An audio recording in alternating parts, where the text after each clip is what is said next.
Lënia e prindërve pa përkujdesje nga ana e fëmijëve të tyre, sipas fesave është një gjuna i madh, ka se me njëherë pas adhurimit, që duhet për Zotin Xheleshanuhu, jemi të urdhëruar për përkujdesjen ndaj prindërve me dashuri dhe respekt.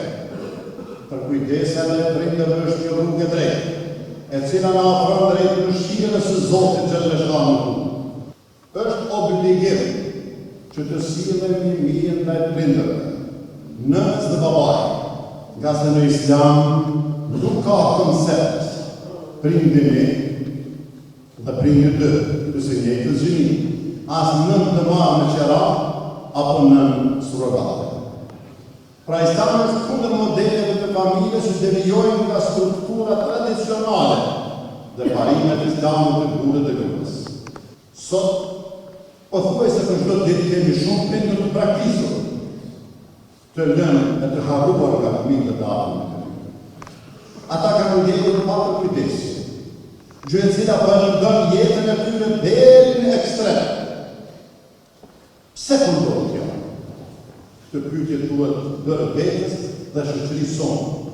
Këtu në Kosovë, dhe kudo që jetojnë vëllezërit dhe motrat tona, brenda trojave tona etnike dhe në mëmbatën e lartë.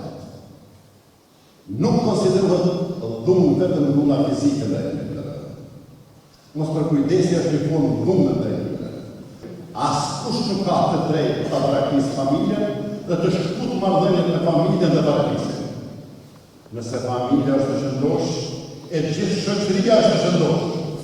Nga se familja është një shtyrë dhe bazë e strukturës sociale për shkak të lidhjeve të saj shpirtërore, fetare, psikologjike e materiale. Pavarësisht motiveve dhe rrethonave, në Islam vrasja është një akt i ndaluar, i shëmtuar dhe është një nga gjunat më të mëdha. Feja Islame jep shumë mundësi jetës, së njeriu dhe mbrojtjes së saj.